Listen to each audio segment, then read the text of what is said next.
everyone, this is Naomi and welcome back to Naomi's Bookshelf. I am here with my monthly wrap-up today from July, and it was a really big reading month for me. I was coming out of a reading slump and I just managed to read a bunch of books. So there's going to be a few repeats on here. I did do a classics wrap-up, which I will defer you to that video. I will link it below, as well as a reading rush wrap-up, which I will also link below if you want to know more thoughts about those specific books.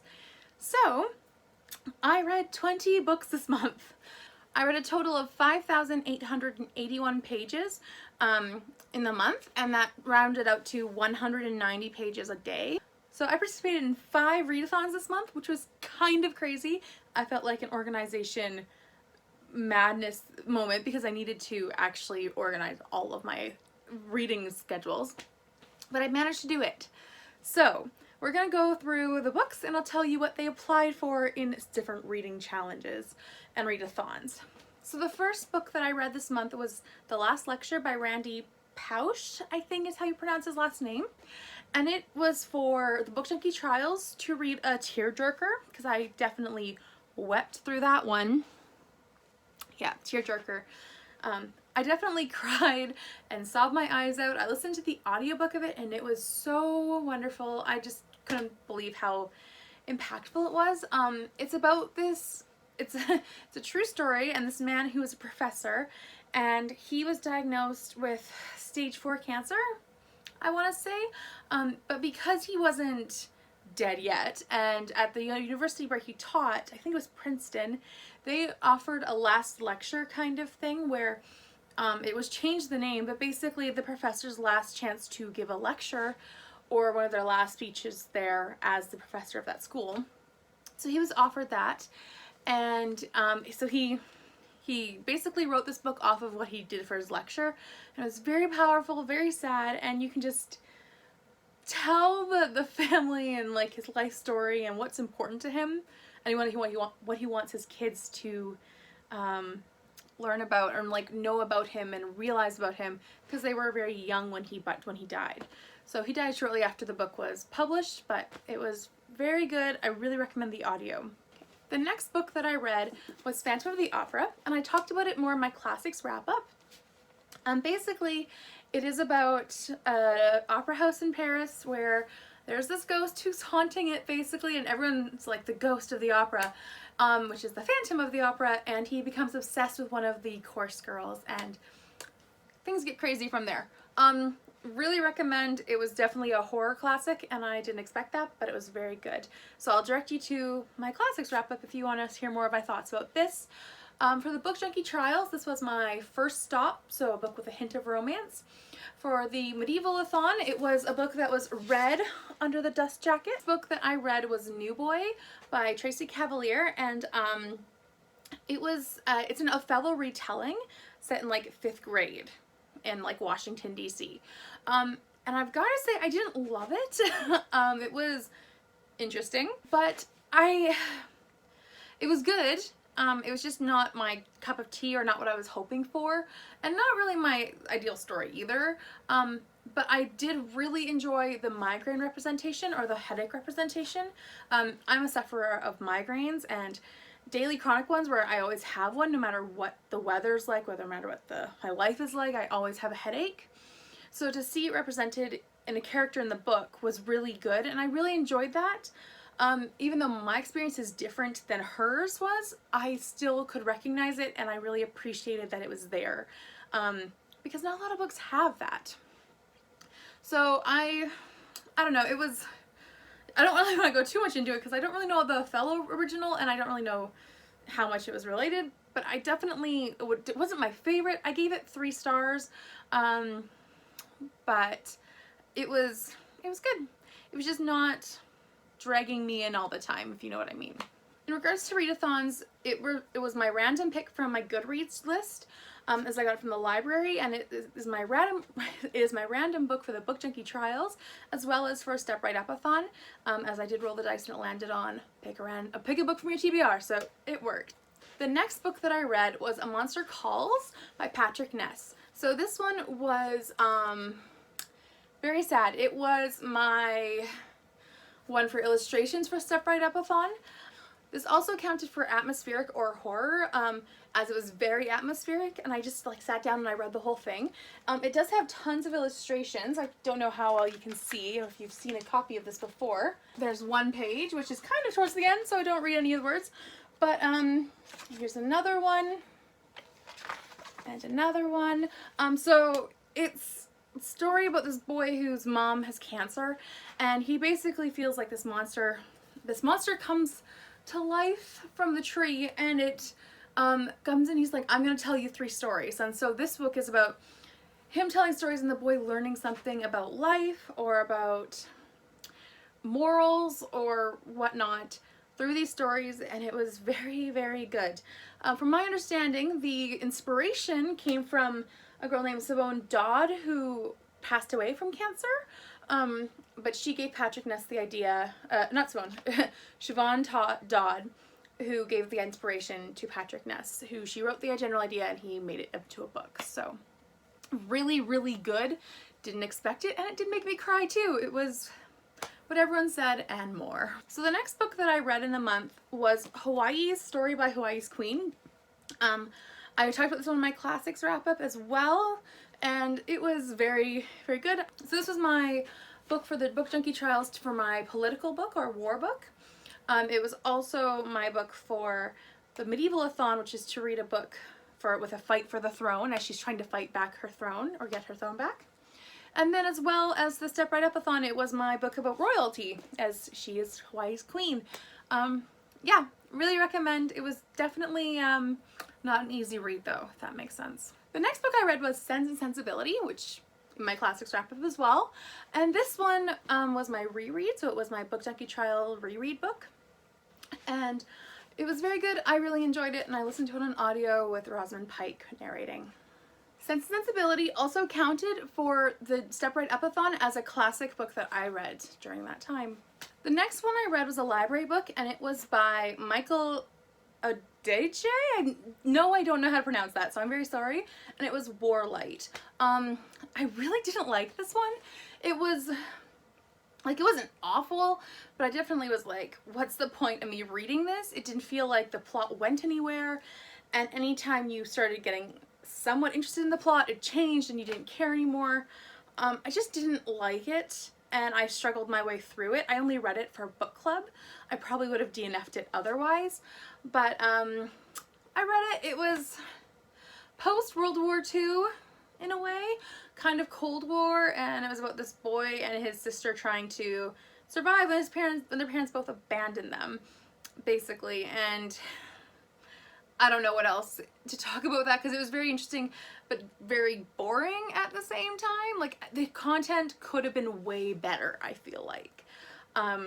In regards to like their lives, there's a lot of criminal activity surrounding them.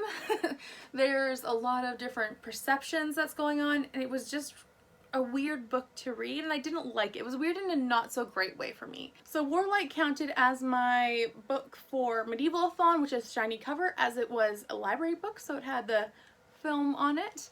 The next book that I read was Rest, Play, Grow by Deborah McNamara. Now, I think that's how you pronounce her last name. I was doing the 24 and 48 hour readathon, and I kind of did Warlight during that time. I did Rest, Play, Grow. I did a few other ones as well. I just kind of crammed them out, and I managed to read for 18 hours of that time period, which I was very proud of myself about. But so I needed an audiobook, and I picked up the one that I had on my Audible, Rest, Play, Grow, and I think it's how to help toddlers or anyone who acts like them is basically the title. And it was really good. I thought it was very good for parenting. I work in daycare, and so it was very helpful for, like, not necessarily the babies, which I work with, but for like the 3 to 5 year olds a lot more. And some techniques also are great for the babies too. So I recommend it to anyone who's interested in parenting or who's working with children and wants to have a smoother transition of things, or if they're difficult children. This is like a walkthrough of how to behave, how to treat the parenting that style of way. And it was very good. I think everyone should read it if you are interacting with children and like disciplining or guiding them or teaching them. It's really good, especially the different steps that she walks you through. I thought were perfect. So I gave it 4 stars. It was really good, and I highly, highly recommend it to anyone who's wanting to learn more. Rest, Play, Grow stood for my intimidating book on my Book Junkie Trials, as it was scary to get into, and once I got into it I was just like breezing through it, but I was also very apprehensive about reading it in the first place. The next book that I read was The Passenger to Frankfurt by Agatha Christie. Now this one I talked about in my classics wrap up as well, but yeah, spy book, which is so not Agatha Christie, espionage, very much so, after World War II kind of thing, Nazi Germany, I'm gonna leave it at that. But yeah, not a good place to start with Agatha Christie, as I said in my other video, so there we go. I really did enjoy it though. I gave it 4 stars, and I know I am by far in the minority of liking this book. The Passenger to Frankfurt fulfilled my prompt for the Book Junkie Trials as my TBR vet, so this was the 3rd stop on my path, as I have owned this book for ages and I have wanted to read it. Also for Medieval-a-thon, it counted as my yellowed copy, as this is not my yellowed copy, but I have one that's very yellowed. And for the Separate Up-a-thon, it was the one that takes you for a ride. Or is 5 years or older, and it definitely takes you for a ride as you go in planes and you jump all over Europe in some ways. So yeah, it was good.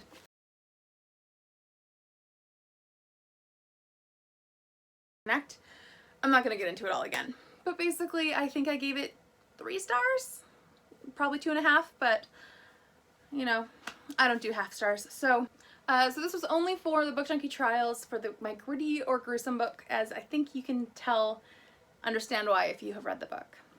The next book that I finished was The Hobbit by J.R.R. Tolkien, and I really enjoyed it. It's also my classics wrap up, and I gave it 5 stars. For the Book Junkie Trials, this was my book about dragons. For my Medieval-a-thon, this was my book about elves, and I thought it was great. My next book that I finished was The Book Thief, and I picked this one up at the beginning of the month, and I did a buddy read with it, and it's by Markus Zusak, and I really loved it. I talked about it in my Reading Rush wrap-up, and I don't want to repeat myself. This is a long video already, and I don't want to add more time when I've already said it. So go over there if you want to know. I loved it, gave it 5 stars. For the Book Junkie Trials, this was my world building book, as I felt like I was in the book so much, even though it's not fantasy or different world kind of situation. And then for the Medieval-a-thon, this was my thick book, as it is over 500 pages. The next one I read was Northanger Abbey, and this one is in my classics wrap-up. I gave it 4 stars. I really enjoyed it. For the Book Junkie Trials, this counted as my indulgent read. I definitely indulged myself in it, as I said in my Reading Rush wrap-up as well. So the next book that I read was Stardust by Neil Gaiman. I talked about it in my Reading Rush wrap-up. Didn't enjoy it. Gave it 2 stars. Yeah. That's all I want to say about here. It was the Grail book, or whatever was the final book you needed to read for the Book Junkie Trials. So that was my final stop. The next book that I read after that was Dealing with Dragons, and it was very good. I gave it 5 stars. I don't know if I'll read any more in the series, because I'm not a series reader, but I definitely enjoyed it a lot. And it counted for my book about royalty, as it is about a princess, for the Book Junkie Trials, as well as my book about dragons for the Medieval-a-thon. The next book that I read this month was Betsy and the Great World, which is the first part of this bind-up for the Reading Rush, and it was in my classics wrap-up as well. Really enjoyed it. Thought it was great. So this didn't take part in any of the other readathons. It was just for the readathon of the Reading Rush, and for a buddy read along with the Betsy Tacy read along. So if you want to know my thoughts about it, which I really enjoyed it and gave it 5 stars, you should go and check out my classics wrap-up. The next book that I read was sorry, The Thief of Corinth by Tessa Afshar, and this one was for the Reading Rush as well, so it's in that wrap-up. And it didn't actually apply to any other challenges, but I did really enjoy it. The next one that I read for the reading rush was this one, but I actually read an ebook of it, and I had to go out and buy one of these because it was just perfection in my opinion. So Lock Every Door by Riley Sagar, I loved, gave it 5 stars. Really recommend if you are into the same kind of mysteries as I am, with the slower build up, and then you suddenly feel like you can't stop this train that's going. So I really, really enjoyed this. Next up on my BookTucky Trials organization of it. So, to do a quick run through of the 3 books that I just realized. The Thief of Corinth takes place partially at sea, so it is my book for that prompt. Betsy and the Great World is a sequel, because it is book 7, 8 in the series. And Lock Every Door has a beautiful cover, and I absolutely adore this one. Also for the reading rush, I read A Beautiful Blue Death, which I really loved as well. It was clearly a great reading month, as I enjoyed almost everything. So yeah, really recommend it. It's also over there if you want to go check it out. And the last thing that I read this month was a graphic novel called Something New by Lucy Kinsley, and I didn't really love this. It's about her journey as a bride, making her wedding happen, and I just felt like it was a meh kind of book. I only read it because of my library's doing a bingo board or a bingo card, and one of the prompts on it is to read a book that is on display at the library, and I saw this at the library and I thought, graphic novel, why not? Didn't love it, but I got one of my squares off of my library bingo board. I also participated in the romance bingo board. I'm not exactly sure. I keep messing up all the name. But that's done by Steeped in Tea for the summer, and I am only 2 squares away. I have 2 left, which I will have finished as of this month because I am reading them in my August TBR, actually for the first week of August. I'm probably gonna do a wrap up of that whole bingo board once I'm done this book, or done those 2 books. But so far I'm really enjoying the challenge of reading different prompts. And not all of the books I've chosen are romance, because I tend to read a wide variety of books, if you can't tell from the list that I have picked up this month. So yeah, so that is my wrap up for the whole month of July. I hope you check out my classics wrap up and my reading rush wrap up, as I filled in a lot more detail about those books. I thought it was a really good reading month, and I'm very proud of myself, and I can't wait to do more next month. If you have any books for recommendations about books with people with migraines in them, I'm very interested, as I would like to read more books that has the representation of migraines or headaches present. So yeah, I will see you next time. Have a great day, and subscribe if you haven't and you'd like to, and you can always leave a comment below about one of these books if you want to talk about them, or tell me what was your favorite book that you read this month as well, or in July, because I know a lot of things were going on, and I know a lot of people read a lot of good books. So I will see you next time. Bye.